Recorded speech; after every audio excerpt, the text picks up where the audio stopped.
Hello, everyone, and welcome to the fourth webinar in our 2022 Bellwether College Consortium Innovation Series.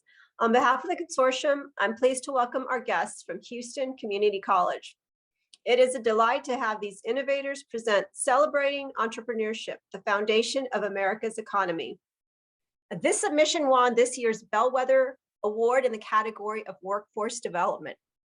We have with us Dr. Maya Dernovo, Chief Entrepreneurial Officer, Marchette Turner, who serves as Director for the Minority Business Development Agency Business Center, and then also Tamala Austin, who serves as Director for Open for Business for Women Entrepreneurs. Welcome, ladies. It's wonderful to have you. Thank you so much. You're welcome. Before I transition the speaking batons to our guests, let me introduce myself. My name is Rose Martinez, and I serve as the director of the Bellwether College Consortium. I'm humbled to be able to work with an amazing team of people from the Alamo Colleges District and to promote and support the most innovative colleges in our nation. Who comprises the consortium? Who are we? We are a member-supported consortium charged with addressing critical issues facing our community colleges. And we do this through two methods. One, through the promotion of award-winning dissertation research. And second, and what we're most known for, is promoting award-winning programs and practices. This year was our actually inaugural year in introducing the first Outstanding Dissertation Award competition. We had a tremendous response and have plans to continue to support this national competition among community college researchers with a focus on newly minted doctoral students. So if there's anyone out there finishing their dissertation, focused on a community college issue, I invite you to participate, and we will share more on that particular competition in September when the portal opens. We are unapologetically focused on community colleges invested in cutting-edge, trend-setting programs worthy of replication in our three award categories. They are workforce development, instructional programs and services, and finally planning, governance, and finance. The consortium is proudly supported by the Alamo Colleges District in San Antonio, Texas, which is where the final round of competition takes place annually. This signature event is called the Community College Futures Assembly. Let me talk a little bit about the significance of the award. This is a national recognition that is based upon our programs that come forth that are scalable, replicable, have an equity focus, and show evidence-based success. Annually, 30 come to compete after their initial first round process. The second round is held at the Futures Assembly, and those colleges are deemed our 30 Bellwether finalists. This is a big deal because from around the nation, we whittle down all our applications to 10 top finalists in each of those award categories that I'd mentioned. They are judged by a national jury of judges with expert knowledge in programming and those other categories that we have. And typically they hail from places like ACCT, our Association of Community College Trustees. We have had Lumina Foundation membership. We've had individuals from national councils that are very much in the know of what is coming up and coming, and is also very excited about what they see at the consortium. So a really good, well-rounded group of judges. This year we will be at ACCT's Leadership Congress in October. So Dr. Dernovo will be one of our presenters. If you are going to that presentation in New York City in October, please look for us. In terms of the upcoming dates for the events that we will be having associated with the competition, the main dates I want to identify is the fact that our submission portal opened on May 25th. So if you have a program that you'd like to submit on any one of those three categories, you can do so on our bellwethercollegeconsortium.com website. On November, or in the month of November, we will announce the 30 finalists that will compete for the 2023 award. And that Futures Assembly will be held in San Antonio. That is all I have. And at this point, I'm so excited to cue up the presentation by Houston Community College. Please note, questions are welcome. They can be dropped at the chat in the chat box, and we will get to as many as possible. So at this point, I turn it over to Dr. Maya Dernovo. Maya? Thank you so much, Dr. Martinez, and thank you, Robert Acosta, for this wonderful opportunity. Before I share my screen and share the presentation, I'd like to make just a few comments. The first is that the Bellwether is just an incredible opportunity. And if you're thinking of applying, I strongly encourage you because we learned so much by going through the process. We did not win the first time, we won the second time. So it was a really good learning opportunity. The program that I'm going to be sharing took us 12 years. So this is not something we did over the past 12 months. And it's important to keep that in mind because we've got a lot of programs. And it's important to remember that we started with one. And when we started 12 years ago, we started with a $100,000 grant from the Chancellor's Innovation Grant. That's what launched this entire program. So it's not like it started the way you're going to see it in just a moment. And for me personally, it's really become a passion because when you see a small business grow, you change the lives. You change the life of the small business owner, of the family, the children, and the community. So the role that the community college plays becomes really critical. Then you add on top of that the pandemic that we've just been through, and you see how our lives at work have changed, the way we buy products has changed, and the way businesses now are either adjusting or closing or finding ways to manage in this new environment. And once again, the role of the community college becomes so critical. There are three themes that I would like for you to keep in mind as I move through these, through the work that we've done. Is one, that everything that we do is very practical. There's a practical application. It's all applicable to the small business owner immediately. And most of it comes at no cost or at a minimal cost. So, and then the last point that I want to make is that you're going to see this pretty well organized. That's not how it happened. Just like a business starts, it launches. It doesn't necessarily start out with a mission statement and specific goals and objectives. People pretty much start a business and then realize that they have pieces that they need to fit in. That's how we started our program. So let me go to my slides. But I've got to go to share screen. So this is our topic, celebrating entrepreneurship, the foundation of America's economy. So these are the four areas that we're going to talk about, or I'm going to discuss, because this is how you will be presenting it if you compete in the Bellwether. You've got to have the issue, how you address the issue, the impact, and then if you're going to replicate a program, how do you do that?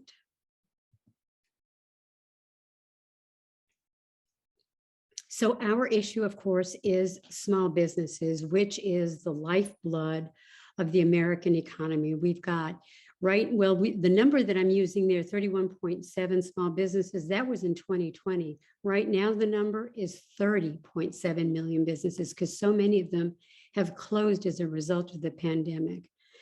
And the Small Business Administration identifies the reasons why small businesses close. And typically, and I've listed them all here, I'm not going to read them to you, but it's really because the small business owner doesn't have some of those basic skills, whether it's financial, whether it's the marketing skills, the leadership, or insufficient information about the market. These are the primary reasons why a business will fail. So of course, we at HCC realize that these are the issues that we need to address. So we have divided them up for this presentation into these 4 stages. And they're really the stages of a business where you have an idea, stage 1. Then what does it take to start that business? Stage 2. Stage 3, what does it take to grow the business? And then the fourth is how do you nurture the business? So this is a really nice way of organizing it. It's not the way we started, because I'm going to repeat that over and over through the presentation. So this slide shows you the various programs that we have that align with these 4 different stages. But I want to tell you, and I'm going to go through these programs pretty quickly, so at least you get a flavor for what they offer, but they're fluid. Sometimes people will come in through the business plan competition, or they'll come in through an open for business program, which is at the very top. So they're not strict lines, but they're a way for us to kind of organize the information. So when you look at the first stage, how do you come up with a business idea? What are the things that are needed? So at HCC, for students, this becomes a very, very good platform. And so we have 3 different activities that we offer students. One is the student pitch competition, where we gather the students together, we give them the skills. How do you make a 2-minute pitch, a 3-minute pitch? We put them in front of a group of judges, they make a selection, and we have some winners. They don't necessarily have the business, but they're starting to think entrepreneurially. So Louisa is the young lady that you see right there. During the pandemic, she came up with her idea was a face mask that also serves as a headband. She's selling them. It was really a very good idea and became a little micro business. Another activity that we have are called student hackathons. So these are 2-day events. We bring students, high school and college students, on campus, and for 2 days, we give them a topic, whether it's the environment, water. We did water after Harvey, resiliency project, but whatever the topic is, we give them one topic. You have 2 full days to come up with some solutions to that. And we do this about 2 or 3 times a day with 50 to 60 students. They love the opportunity to do that.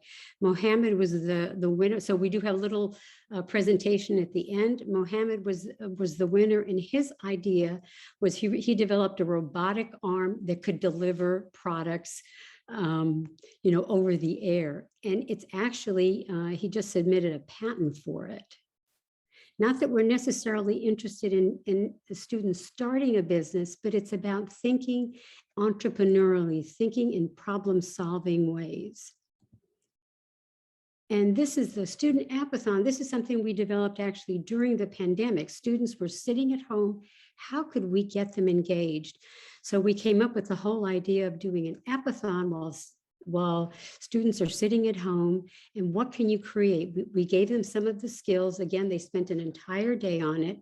This young lady, Monica Lee, developed an entire app to help urban growers connect with one another and share sustainable tips. This young lady, in addition to that, and being the president of a student association, the Computer Science Club, she's actually now teaching in one of our Verizon summer camps for youth, because she learned so much about the technology. She's now sharing it with others. She's just a wonderful success story. Whoops. And so this is a grant that we got from Verizon that is called the Verizon Innovative Learning Initiative. So we bring middle school kids on campus for 3 weeks. We just finished the first summer camp. We had 75 young students that learned about technology, robotics, STEM. It was an incredible opportunity for them. At the end, they were asking, can we register for next year? I mean, that was the real sign of success from it. And this particular one, this grant came through our association with the National Association for Community College Entrepreneurship. I'll talk about that a little bit later, but that's our national organization. We also developed a relationship with a national organization that's called Black Girls Code. And we have 200 to 300 girls that are finally going to come back on campus. They didn't in the last 2 years, but this year they will. These girls are from 7 to 14 years of age, and we teach them all kinds of things that are related to computer programming and technology. It's quite an event. The whole campus shuts down and they come through, but it's for many of them, the first time that they're coming on a college campus. Okay, so now I'm going to go through the various programs to help you start a business, and the business plan competition. This was the way we began our programs 12 years ago. This is the first thing that we did. We didn't know anything better. We thought, let's come up with a business plan competition. That's how we started. And we've been running it now for 13 years, actually. And the objectives are to first teach the folks that are interested in starting a business. They take these 5 mini workshops on finance, on leadership, on business modules, putting together a business plan, and then making the pitch. And of course, the big success story is Megan Eddings, who won several years ago. And her idea, it the wrong way. Her idea was to come up with a fabric that does not absorb sweat. So she started out the first year by developing all of these masks. Now she's developing all of this workout gear, which is a huge success. And now the medical center has come along and said, we'd like to use that fabric for our medical uniforms. And of course, it's become a multi-million-dollar operation. It's not only a wonderful success story for her, but because of her involvement with us, she is now coming back and is helping to mentor other individuals that are interested in starting a business. It's a wonderful circular experience. We also develop what we call the Small Business Success Series. This is a 40-hour curriculum. It's over 5 full days, so it's 8 hours on, do I have a good idea? Am I really, ignite the entrepreneur in you. Am I really cut out to be an entrepreneur? Because this is not for everyone. Do I have the wherewithal to manage the risk, to manage the work that it involves? So these are the 5 areas that are covered in this particular program. It's really not only effective, but this fall we'll be offering it 6 or 7 times because we're having such a request for it.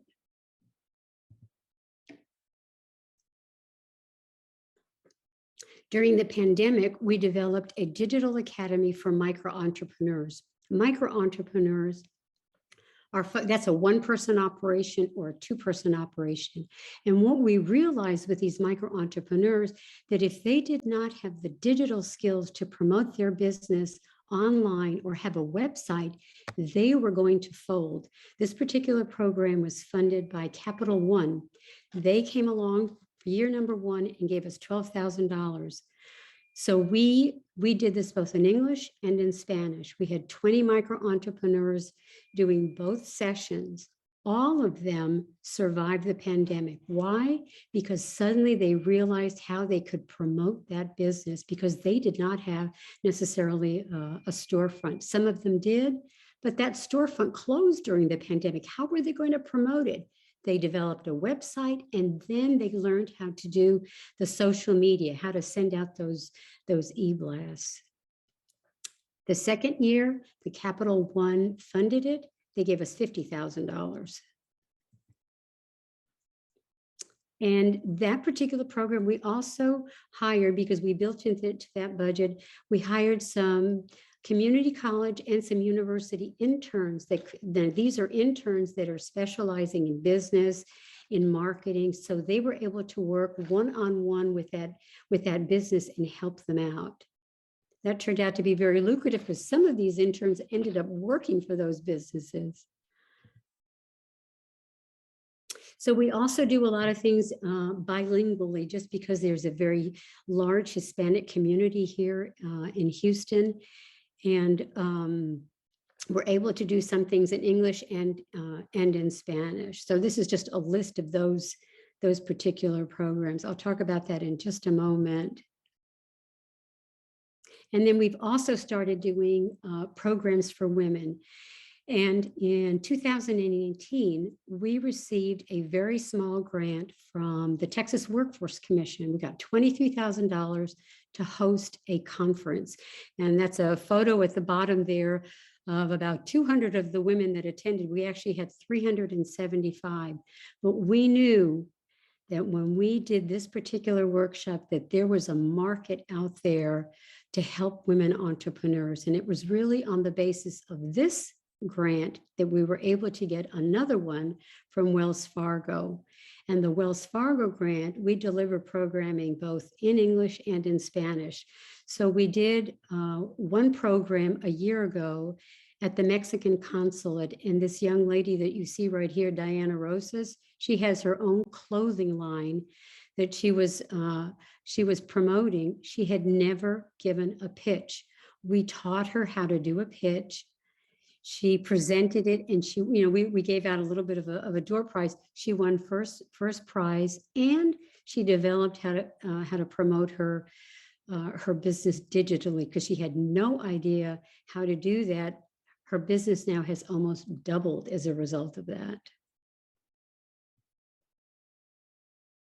So this is the program, and if you want a little bit more, Pamela can talk to this a little bit later, but we started the Open for Business for Women Entrepreneurs in October. Our proposal said that we would serve 300 to 400 women. 805 have participated in all of these different workshops. There's such a need for women to really learn the skills. And one of the things that we did not plan out, but actually Tamala developed, was this whole business roundtable where women could come together and not necessarily talk about the business skills, but what were the things that were holding them back? What were their hesitancies to make a presentation or to become the leader? So they could talk a little bit more personally and make those connections with other women that were experiencing the exact same thing. And somehow when you're able to share that with others and learn how others did it, you're able to learn how to do it yourself. There's something magical that happens when you can share those concerns that you have inside. This has become just an incredible model that we really want to continue. Now, we have two programs at Houston Community College that are for businesses that already exist. One is the Goldman Sachs 10,000 Small Business, and then the other is the Minority Business Development Agency. So the Goldman Sachs program we have now had for 12 years. We're going on the 12th year. And this is a 100-hour curriculum. So someone comes in, they're required to complete that. We have actually a 99% completion rate because they have to make a commitment. They're going to participate in every part of it. And their goal at the end of it is to develop a growth plan. How are they going to take their business where it is right now and where is it going? So we have many, many success stories from this particular one. And the photograph here is of Irsan. And for him, he really learned what it took to be the leader of his organization. He had the technical skills, he had the financial ones, but it was really learning how to lead this organization and really create the vision for it.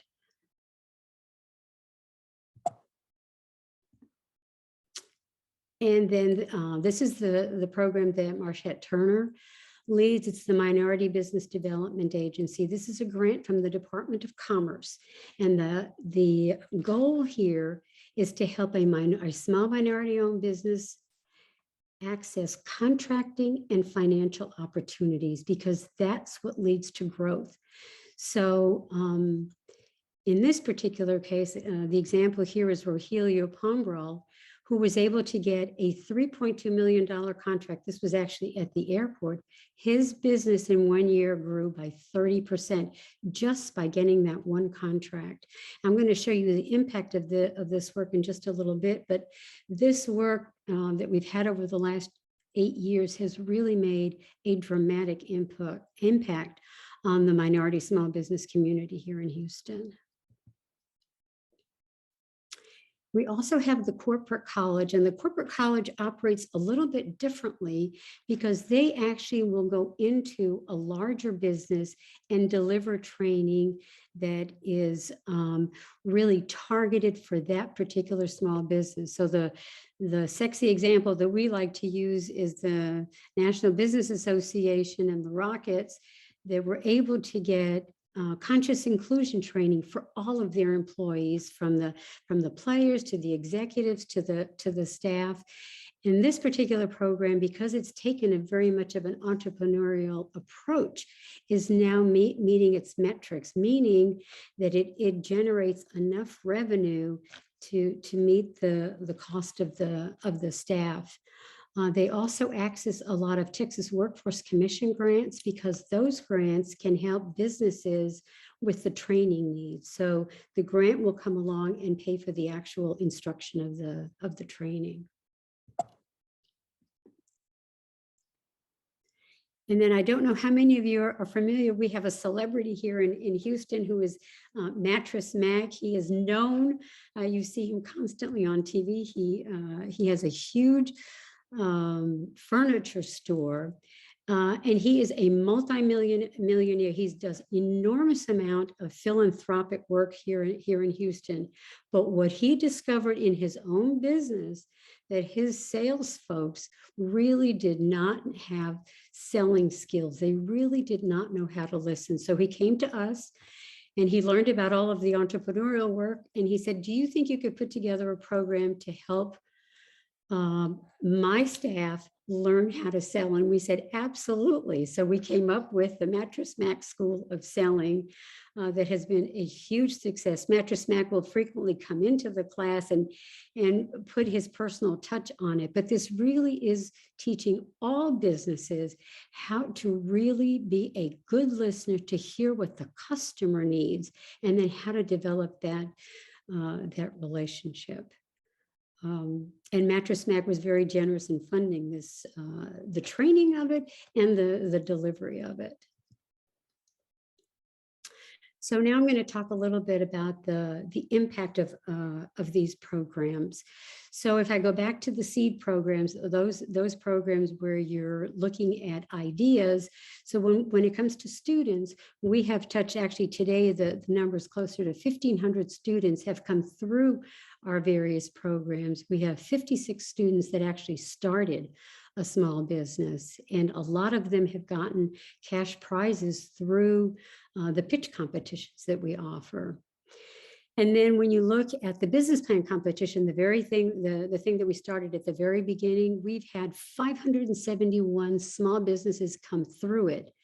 93% of them graduate, meaning that they have a business plan at the end of it, and they've won a lot of money in seed funding. You can see it's close to 300, actually it's more than that today, $312,000. Our digital academy, all of them made it through the pandemic, and we've actually repeated that digital academy several times since that time. Our small business success series, we've had over 2,100 participants go through that with a 95% graduation rate. This particular program we have just now translated into Spanish, and we're now delivering it at the Mexican consulate. In our Goldman Sachs program, we have now graduated 905 small businesses. The impact on the local community for that is $1.7 billion in terms of what they're actually generating in revenue from those 900 small businesses. And it's approximately 17,500 employees that represents. And the numbers you can see, 73% grow their business, 54% hire new staff, meaning those are new jobs. And then if you look at the impact of the Minority Business Development Agency, so over the last 8 years, $570 million in contracts that went to minority-owned businesses and $627 million in financing. And look at the number of jobs today, that's actually closer to 1,400 with 500 clients that were served. So I think that's pretty impactful for the local community. The corporate college is now totally, I mentioned that before, is totally self-sustained. If you look at the Mattress Mac School of Selling, we've had 2,400 people go through that program.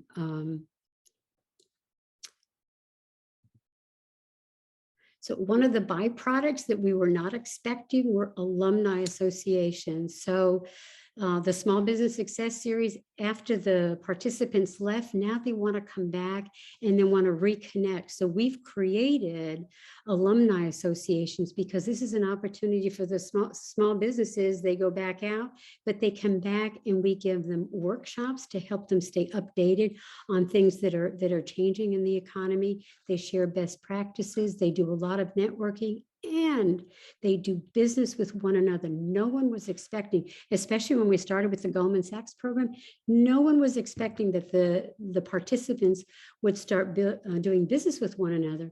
And the reason for that is they start developing relationships. And when you have a relationship with someone, you're much more likely to do business with them than not. That was all of that was unexpected. So lessons that we have learned and to share with you if you are interested in doing any of this kind of work. Not only is the college playing a critical role, but I always say start with one event. You don't have to start with, we have so much right now. Start with one event and partner with a local organization. You can partner with a small business administration. You can partner with SCORE, with a chamber of commerce, with a local bank. It becomes a win-win because the partner wins, you win. And what the community college brings, with which often all of the other local organizations, they don't have the space. A chamber doesn't necessarily have a classroom or have a large meeting room. We do. Next week, the Small Business Administration is coming to HCC to do a matchmaking session with 500 people. They don't have the facility. We do. We welcome them in because all those small businesses are going to come on campus. They'll learn about the other things that we do, but that is a win-win for everybody. The second point, of course, is to hire diverse, dynamic, energetic staff. You're going to meet 2 of them today. I mean, they're the ones that come up with the ideas. And when they say, let's try this, I always say, yes, let's try it. Sometimes it doesn't work. It doesn't matter, because what you're really doing is you're going in with a passion and really an interest to help other businesses. So I'm going to also talk about grants. So that's one of the things that we were able to do, is to apply for a lot of grants. And I'm going to show you how many we have won. But the idea is, even if you start with a small one, that can always lead to a larger one. You don't have to start with the big monster. Start with a small one, and you can grow your portfolio in that way.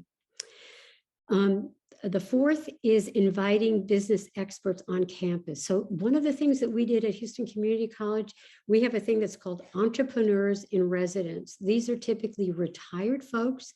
They're looking to become more involved in the community. We have 4 at Houston Community College.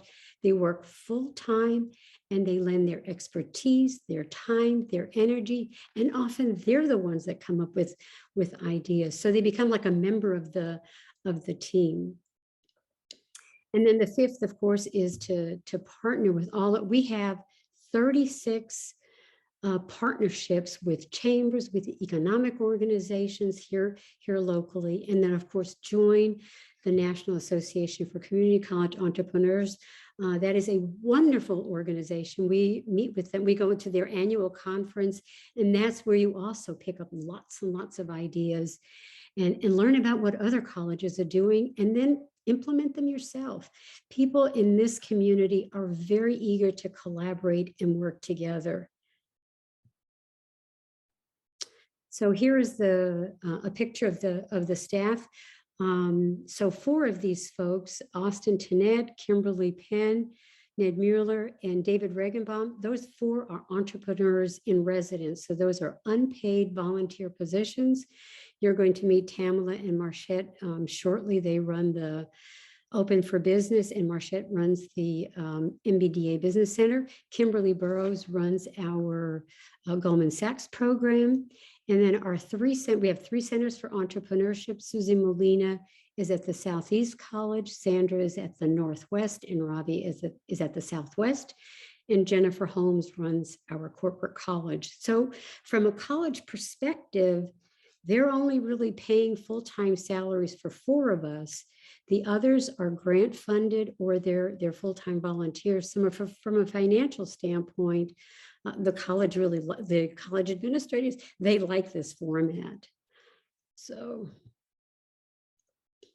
this is a list of the grants that we have won over the last 12. Remember, this is over the last 12, 13 years. It's not over 1 year, but every year we grew a little bit more. So, and this is, you find out about these. Sometimes the Small Business Administration will call and say, hey, there's a grant out there, you should go after it. So the partnerships that we have developed have often led us to access a lot of these grants.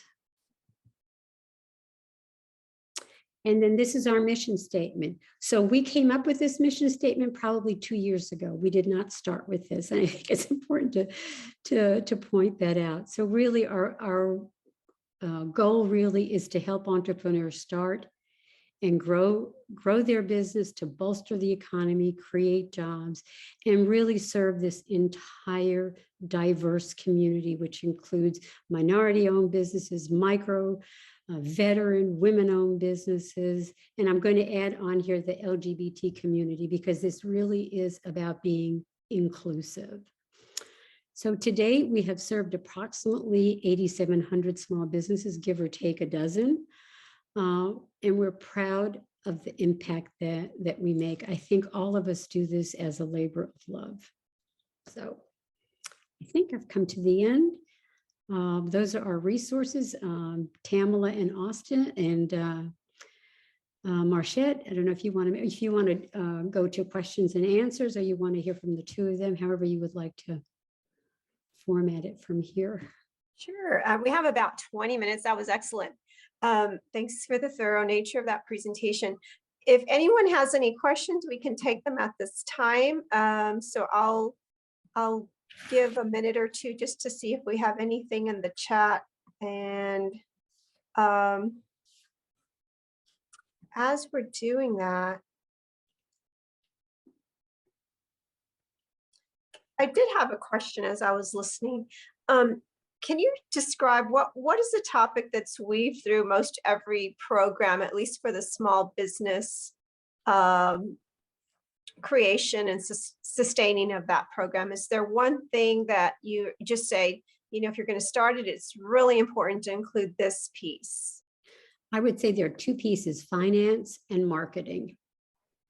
Especially today in the virtual world, you have to have the ability to have a website, but the finances, and what we find when businesses come through, irrespective of which program they're in, the area that they have the greatest need is usually the financing, because you don't want to be mixing business money and personal money. And of course, inevitably that does happen. That's one of the first things that we separate out. And then how to do profit and loss. Very often, I would say 90%, businesses will come in and they don't really have a sense of how much they're making. Wouldn't you agree with that, Tamala and Marchette? Most definitely. As a small business owner, knowing your numbers should be priority. And one way of knowing that is definitely making sure that you start with keeping your personal and business finances separate. And I would certainly add to that the marketing of any small business is how you become a larger business. If people don't know about you, they can't support you. So you've got to make a budget, even if it's a small budget, have some kind of marketing budget in mind when you are considering opening a business, because that is your segue to, the community at large. Yeah, that's a really good point. So this question was from Amran. I hope I'm not butchering your name. This is very interesting. I would love to share with my staff at Broward College. So welcome, Florida. Will the recording be available? And yes, most definitely the recording will be available next week. So that was an easy question for us to answer. You're welcome. I had another one just because who knows? I think Alamo colleges might, if you don't, I wouldn't be interested. Um, how do you intend to integrate this into an academic curriculum? I think we talked offline about this, or if that's still in the works. And what would be the best vehicle in place? So we don't integrate it into the academic area because I think it's a different group of folks. Mhm. Most of the people that are going into that are going to be part of a business, but not necessarily owning the business. This is really entrepreneurship. And by not doing it as a credit program, we are so much more nimble to quickly put together a program, quickly to respond to a need. And small business owners are not necessarily interested in having that degree. They need the skills to grow go. the business. Mhm. Mhm. Yeah. Got it. And I only ask that because I'm thinking of those middle schoolers and high schoolers that I'm sure you put the bug in their ear, and maybe having a moment where they say, well, maybe I can do this. Maybe I can do this now. Mhm. Well, we do offer a certificate, a credit certificate in entrepreneurship. So that is a pathway. Great. Well, that's excellent to hear. Any other questions other than, yes, I we will. think there's a hand raised, Rose. Oh, sorry, I must have missed it. Go ahead. Let's see. Tivy I'm going Whitman. to unmute you. Let me see if I can. Tiffy, you can unmute, I believe. Awesome. Can you hear me? Yes, welcome. Hi there. I'm going to see if I can turn my camera on. Oh, there we go. Should be coming up. It says it did. Love the information. Thank you for sharing. Just curious. I have a question specific to young children of color, and encouraging entrepreneurship. And knowing the word itself is a little intimidating, and many of the kids that I work with, they don't. There's nobody in their family that's had a business, or they don't know anybody that's a role model. So they don't have this concept of entrepreneurship. It's like a scary thing. And I'm just curious, how do you break that down so there's less fear with little ones starting off, because they've got great ideas, and they can from write a book to got kids that want to start their own company cutting grass. I mean, there's just so many different ideas that they have and things they want to create, and even bigger ones. But starting there with how to get them to understand and not be afraid of entrepreneurship. And then if we're putting this into a program, I'd love some ideas. I'm not familiar with your programs or what you're doing, but some experiential learning opportunities that could be put into an out of school time program that gets them to get hands-on and learn. I don't know if it's make money, something as they're building these skills. So I'm not sure if I'm rambling, but thank you. Tivy, let me take the first part, and then I'll lean on Dr. DeNovo to take the second part. First part of your question: how can you get children engaged and involved around entrepreneurship? How old are the kids that you teach? All ages. I've got it's K through 12. Really. Oh, fantastic. So here's one idea: invite current business owners who look like them. So Tamala Austin is a prime example, at least on this call or in life, period. She owns Jive Juice. You can buy Jive Juice at HEB, at Whole Foods, at a myriad of stores that we shop at every day. And so having Tamala to come and speak to your children about entrepreneurship, and it didn't start out, oh, I'm in Whole Foods and I'm in HEB. That was a work in progress. And so she can talk to them about the progression of it and how she actually came to be in Whole Foods and in HEB. But they have to see it, is my point. They have to see people who look like them and then say, oh, if she did that, I can do that. So that's the first part. And then I'll defer to Dr. DeNovo for the second part of your question. All right. Yeah, definitely you don't use the term entrepreneurship, but it's really about, if you bring them on campus, it's creating activities that would be of interest to them, right?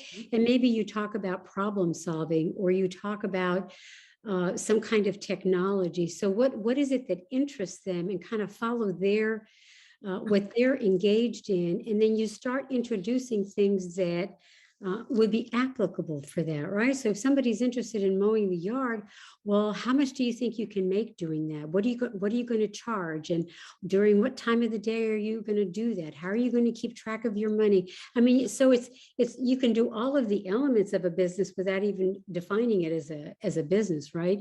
But I think for young kids, it's the activity and the fact that they're doing something that they're leading and that they're being creative and innovative, right? And I agree with that, because the word itself can be, intimidating. So yeah, I completely agree with that. And just to add a little to what Marchette was saying in the beginning, I think that exposure is everything. I mean, being able to take the kids on trips to see small businesses, to view plants, to see what actually goes on, giving them that exposure to a cosmetologist, or at somewhere where they're doing building and construction. Those type of businesses or activities that are of interest to them, to give them exposure to that, definitely can help them see the bigger picture of it and things. And there's nothing wrong about talking about money. How can I make money? And what would be a good way to generate some money? Is it by helping somebody? Yep. Is it by, providing a service or selling a product? So, we are in an American economy, and businesses have to have revenue to survive. So Yep. that's part of the equation. Absolutely. And I would share that my story in the beginning that I share in talking with students all the time is, I never knew that selling cool cups as a little girl in school to pay for my senior fees and all my senior pictures and all those types of things, because my parents were on a fixed income, I had to find other ways to help support myself, drill team practice clothes and outfits, never knowing that those skills that I was learning as selling cool cups and how to save my money and how to get up early in the morning and staying late at night prepared me for now, being an entrepreneur and having my own business. I was doing it at a young age and didn't know. That's awesome. Yeah, I think the terms also, it's never too early to introduce the terms, I think, too, because then they develop a vocabulary for where they're going, what they want to do, and that gives them power. It was wonderful. I would just add that I think most every city has chambers of commerce, whether they're Black chambers of commerce or Hispanic chambers of commerce, if you're looking for people, because I think some folks just don't have that kind of connection. I mean, obviously you all do, because either you're a small business owner or you work in that circle. And so just getting to know who's in that group and who can be helpful, because there are people out there that want to help. We just got to make sure we get those connections started. Exactly. So any other questions? This is a shy group. But you all were so good. You covered everything. I have one just to end, if no one, just where do you see the entrepreneurial initiatives model going in, let's say, 5 years or longer? What would you all like to see happen that may have not yet happened? Well, I can tell you at Houston Community College, one of the goals is to integrate entrepreneurship into all of our workforce programs, because I think they recognize that it's really important for people that go, no matter whether it's fashion or cosmetology or welding or automotive, having those entrepreneurial skills is going to help you whether you have a business or not. So we really are looking to integrate the whole concept of entrepreneurship into the curriculum. So that is one of the goals that has been set up for the next few years. Yeah, that's terrific. Yes, I definitely see that connection to you starting an electrician's business or a plumbing business or a welding business or what Exactly. it goes on and on. So that you can't have one without knowing the steps to get there. Yeah. Well, ladies, thank you so much. This has been a delight and very informative. Each one of you just brings such a talent to the initiative, I can tell. And so thank you for your time and your wisdom. Thank you everyone who was on the recording or on live and listening to this as a recording. Maya, if you have the information up there, if you want to get a hold of any one of these ladies at HCC, their information is on the screen. But just want to say thank you so much. Have a great weekend. Enjoy the time you have the rest of the day, and well done. Thanks so much. Thank you. Thank you. Thank you. Thank you.